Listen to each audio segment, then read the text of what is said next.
All right, so this guy is not going to settle down for a little bit. But this is the northern water snake, Nerodia cypaden. Don't bite me again. And these guys really get commonly confused with copperheads. And I can kind of see why they have these brown bands. But these guys really are more around water, and you're not normally going to see copperheads. I won't say you won't ever see a copperhead, but normally you're not going to see copperheads near water. This guy's actually shedding right now. I don't know if you can see the skin starting to peel off. But he's probably going through his spring shed cycle, which is common, and most all snakes do it. He got me pretty good on the hand there. I don't know how well you can see that. But these guys actually have an anticoagulant in their blood, which causes you to bleed a lot more than you would with a regular snake bite, even though this guy's bite didn't hurt at all. He just barely got me. It caused me to bleed all down my hand, and I'm still bleeding in some parts. So this guy is your most common water snake species in Ohio. We have two. The copper belly water snake, which potentially is the rarest herp in all of Ohio, and these guys, the northern water snake. You have another species that is found common near water. Hopefully we'll see it today, the queen snake. But those guys are primarily crayfish eaters, while these guys are really just freshwater generalists. They'll eat anything from fish, frogs, crayfish, pretty much anything. So now what we're going to do with this guy is we're going to take him and we're going to go let him back to where we found him. Beautiful little snake. So while putting that Nerodia back under its board, I flipped a board adjacent to that one and found this girl. This is a massive ringneck snake. You can see a good image of the bite there. These guys, this one is actually, I believe, to be gravid. So she is actually carrying babies. That's why she's out, probably cooking up them young ones in there. You can see all this like crusty stuff on my fingers. That's her poop. She decided to spray it all over me. These guys are called ringneck snakes, obviously, for obvious reasons. They got a ring on their neck, and they have beautiful bellies. Let's see. I'm trying to do this with one hand, but you can see that bright orange bordered by the black spots. Beautiful, beautiful snakes. And we're going to take her, put her right back into the board pile. There she goes, onto the neck.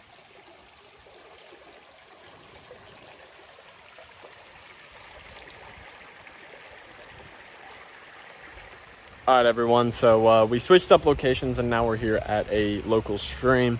And we found the other species of water snake in my area that we were looking for. This guy right here is the queen snake. Now, this is a typical adult-sized male, and these guys are primarily crayfish eaters. These guys eat mainly crayfish, and you will very, very, very rarely see anything else inside of their gut system. These guys have beautiful, I'm gonna see if I can't show it off. They have beautiful bellies, lots of striping and dots on that. And these guys are really one of the most docile snakes in the state. I think I've only been bit by this species maybe one time, maybe. So they're a pretty cool species to see. And if you're not familiar with snakes, a pretty good species to begin with your handling career. So we're going to take this guy and just show you how good it is. One last look at this beautiful queen snake, and we are going to let him go.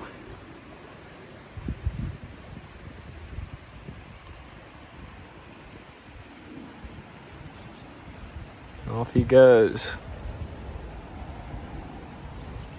All right, so you can see this big thing of leaves right here. This rock right here used to be pushed up there, and it got moved by some lazy bum.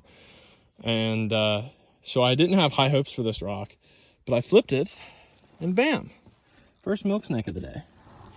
This used to be a really good milk snake spot until people decided to come and destroy it because they can't find their own spots. So but it still produces a milk snake every now and then. All right, I'm gonna flip this rock back, get it perfect, and then I'll show you this guy and talk about the milk snake a little bit more. All right, so this is the milk snake, the eastern milk snake. This is a pretty common color phase for Ohio, or at least where I'm at in Ohio. These guys are pretty much generalists as well. They'll eat little lizards, rodents if they're big enough, and insects. Now they're called milk snakes because they it's just kind of like lore. They were believed to, you know, suck on cow udders, and which isn't true. These guys don't suck on cow udders, but you can see he's wagging his tail like that. When they're in leaves, it almost sounds as if they're a rattlesnake, kind of like a mimicry thing. So beautiful snake. We're gonna take this guy, put him back underneath his rock, and keep moving on. There you go, buddy. So let me get off of it. There he goes. Beautiful animal. So here's the next snake of the day. This guy is a little worm snake, probably a newborn from last year that just came out here recently. Oh, it's gonna be difficult, but this is a little tiny guy. We actually have two subspecies in Ohio, the eastern and the midwestern worm snake, so he just pooped on me. But I'm just gonna take this little guy. I don't want to stress him out too much. Put him right back underneath his rock. There he goes, off into the leaf litter. Time to go find some more. All right, so here's our second milk snake of the day, and wow, is this thing gorgeous. Beautiful grays and reds on this one. This one is the younger, in my experience, the younger they are here, the prettier they are, and this is by no means an exception. Goodness gracious, he won't stop moving, but wow, what a beautiful snake. Now this is a eastern milk snake, part of the Lampropeltis family, Lampropeltis triangulum. It's a subspecies, and this guy is actually going to be one of the most common snakes I see here in Ohio. I know most people actually struggle to find these guys, but these guys are usually my most common snake of the day, which is really, really awesome. So we're going to take him and put him back. Keep searching. Oh, he just bit it.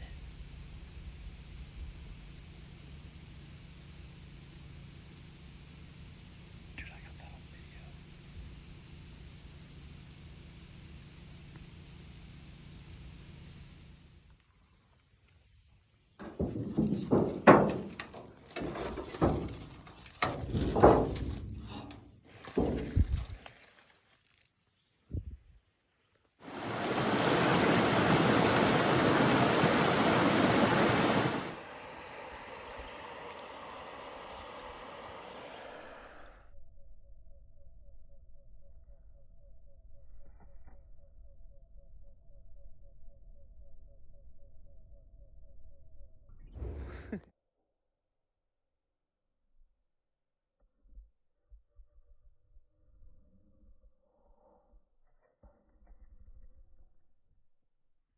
All right, guys, so we finally got a salamander. This right here is a slimy salamander. Not entirely sure what subspecies. I'm not sure if it's white spotted or just a regular northern, but I just flipped him under a rock over here. Whoa. They're actually pretty good jumpers. I don't know if you saw that or not, but he just jumped right off my hand. All right, got him.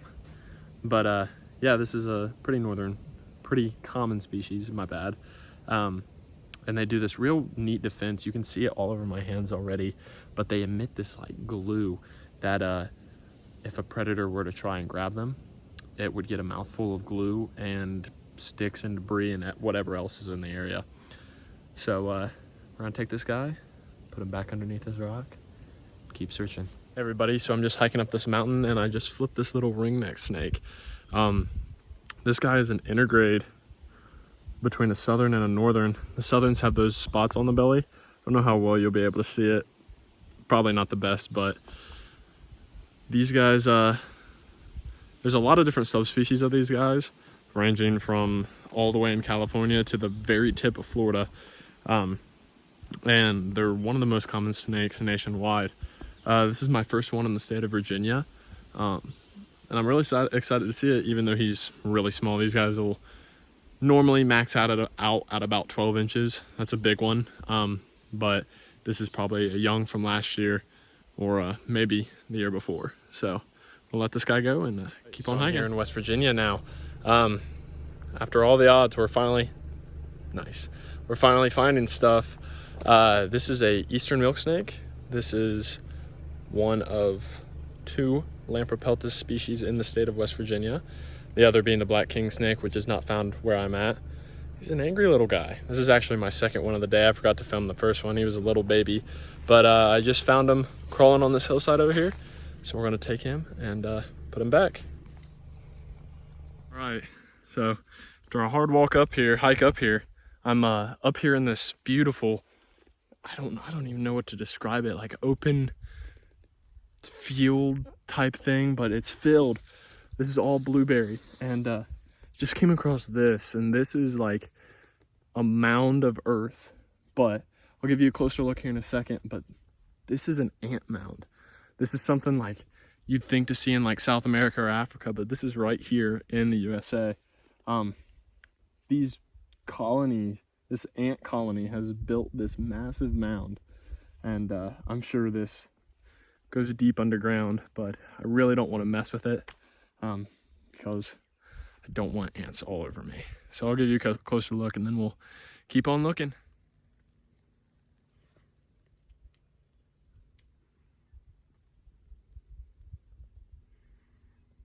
All right, guys, so I'm up here in this rock bed, and I just flipped this rock and I had to put it back down because I don't know how well you can see it. But back there is a little small-footed bat, Myotis lebii. This is one of our smallest species of bat, only weighing a couple ounces as an adult. These guys, you can tell them apart from other species of Myotis by the black mask. I'll see if I can zoom in on him. That black mask that he has. Super, super cool. Super cool. All right, I'm gonna let him go.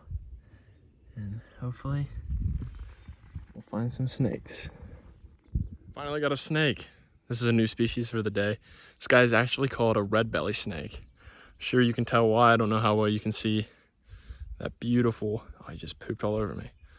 Beautiful red belly that they have. This is a really small one. They get a little bit bigger than this. It's about to drop some more poop on me. But a cool thing about these guys is when they're in a defensive state, they'll actually curl their upper lip sometimes. He's not doing it right now, but I have seen it before, and it's really neat. So we're gonna take this guy and let him go. Flip this rock right here. And another red belly snake was just hanging from the bottom. I'll put this rock down slowly and see what we can find next. Got another new species for the day. This is an eastern garter snake. This is pretty big for this high in elevation. It's a big female. I'm sure she's gravid, so I'm really going to keep this encounter brief. I just flipped her under that rock right there, and whoa, don't bite me in the face. These guys actually get a lot bigger than this, but being so high up in elevation, they kind of are stunted with short growing periods during the year.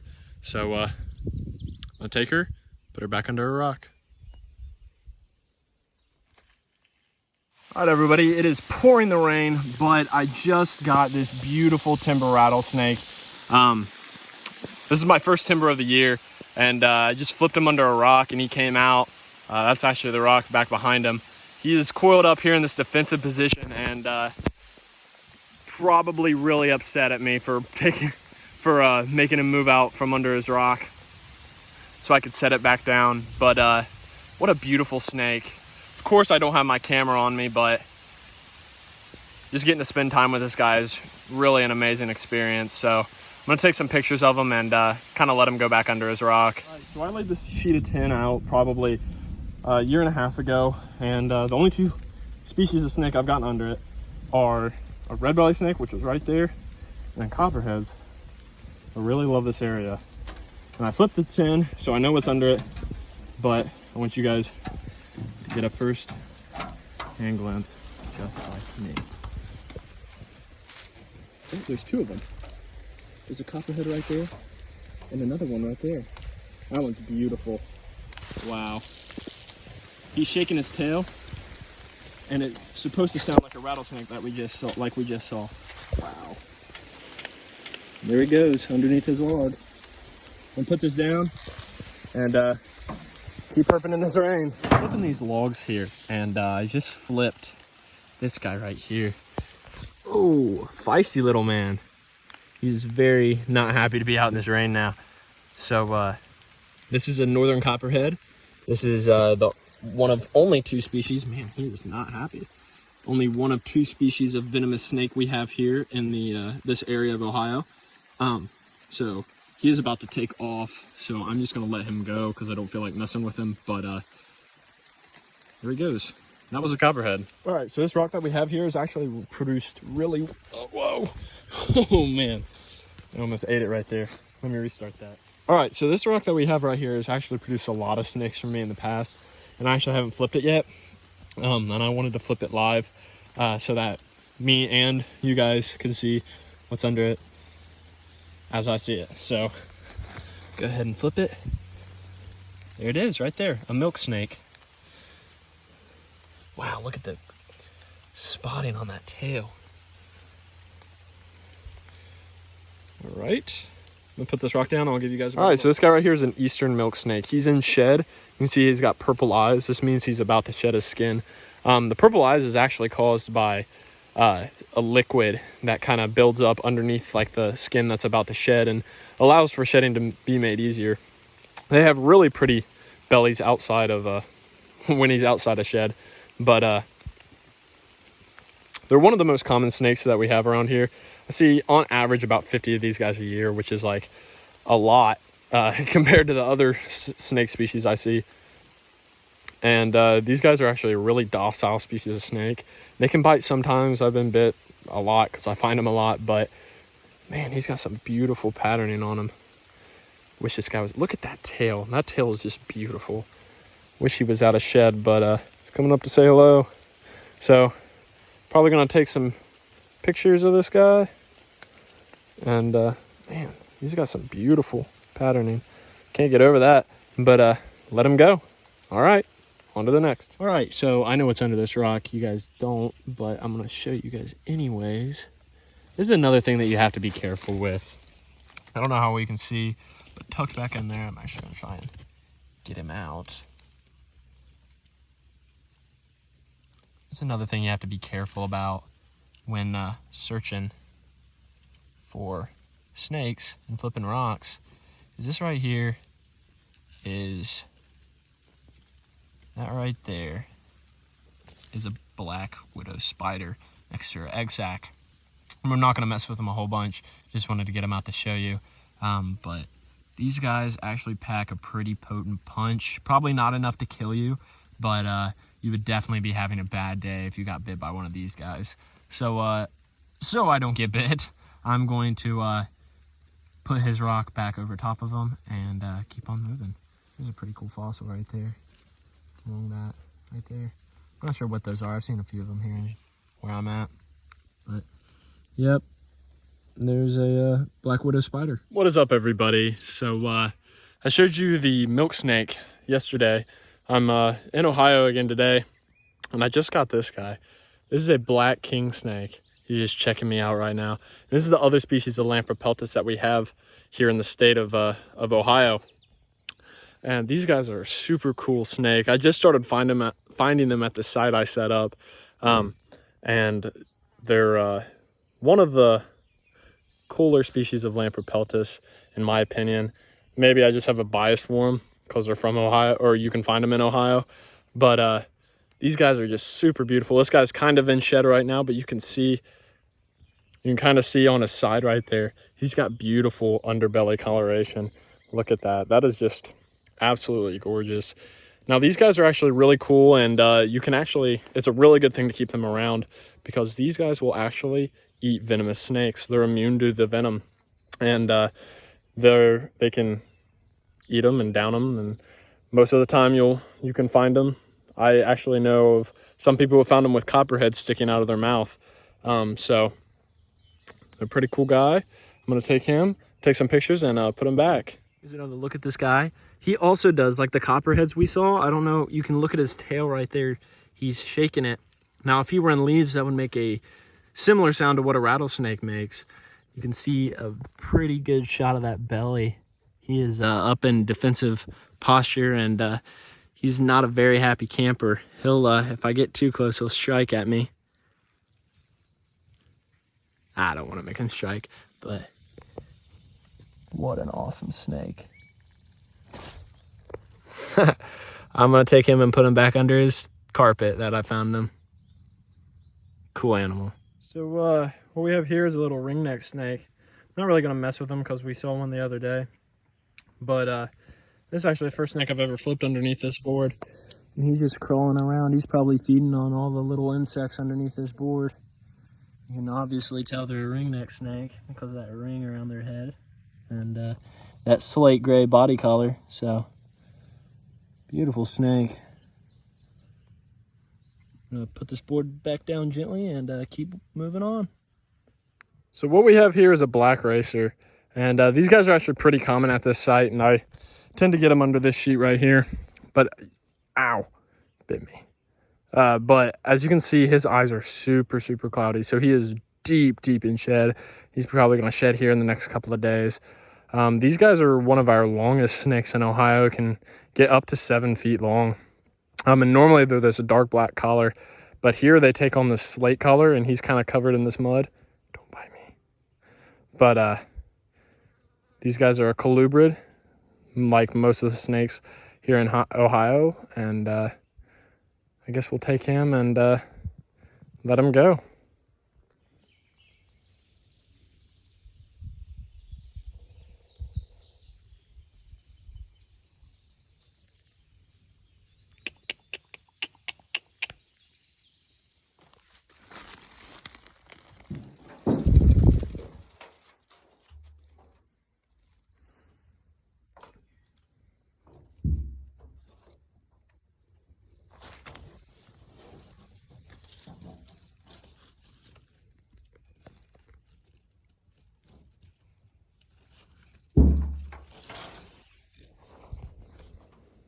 Hey everybody, I just wanted to showcase the things I found today. This is the very first rock I flipped.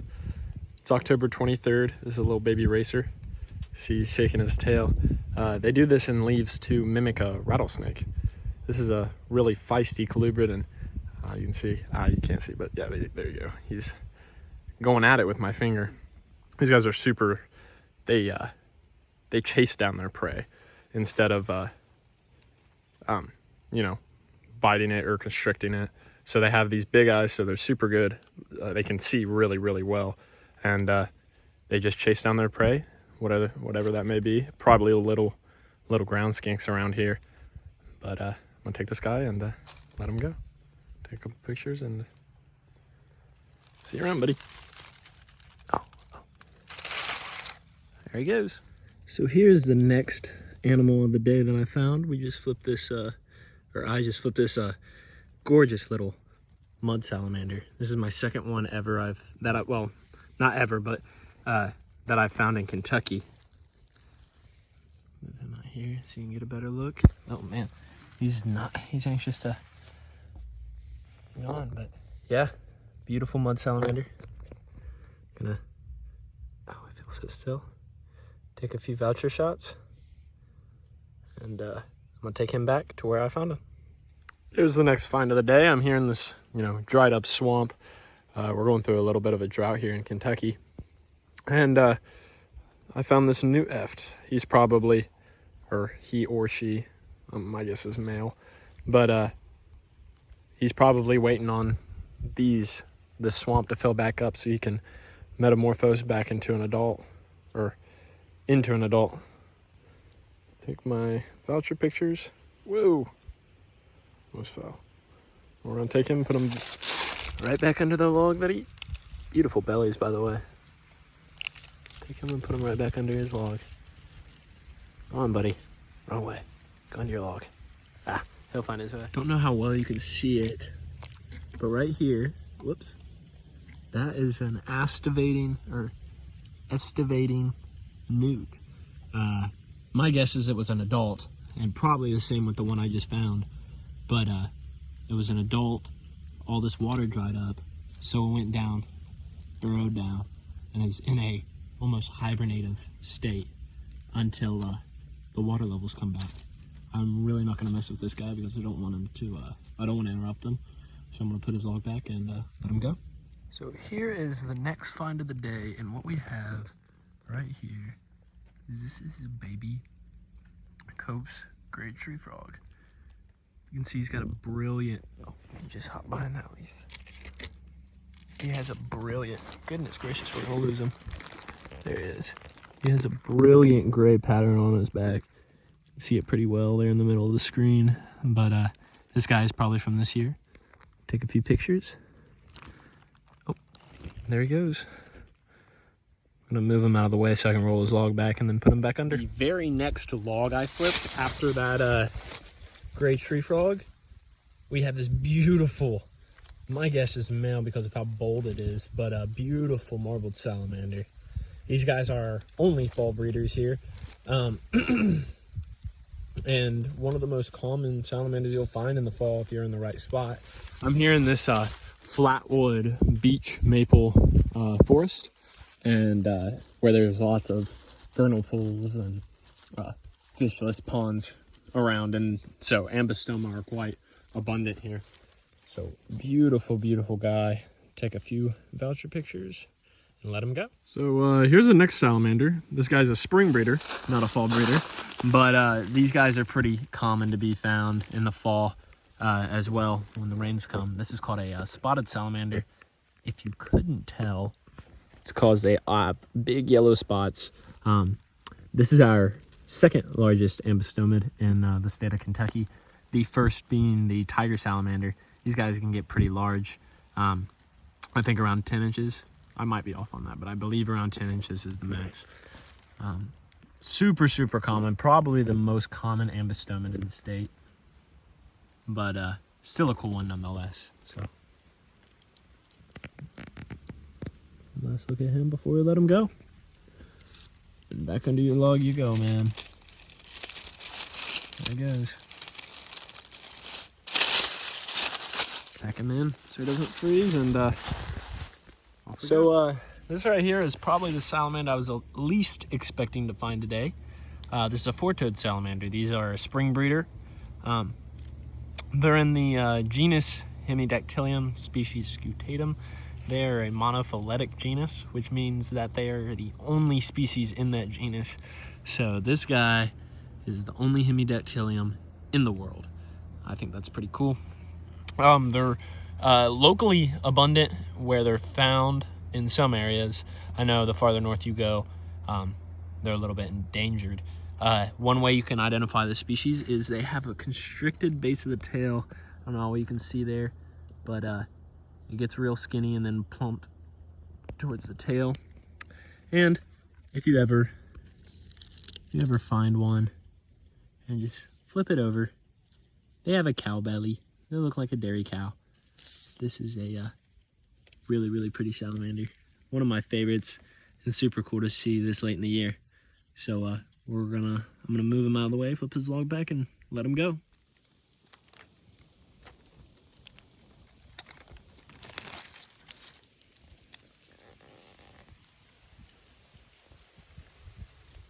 So, precursor before I pan over, I flipped this log and I haven't touched anything.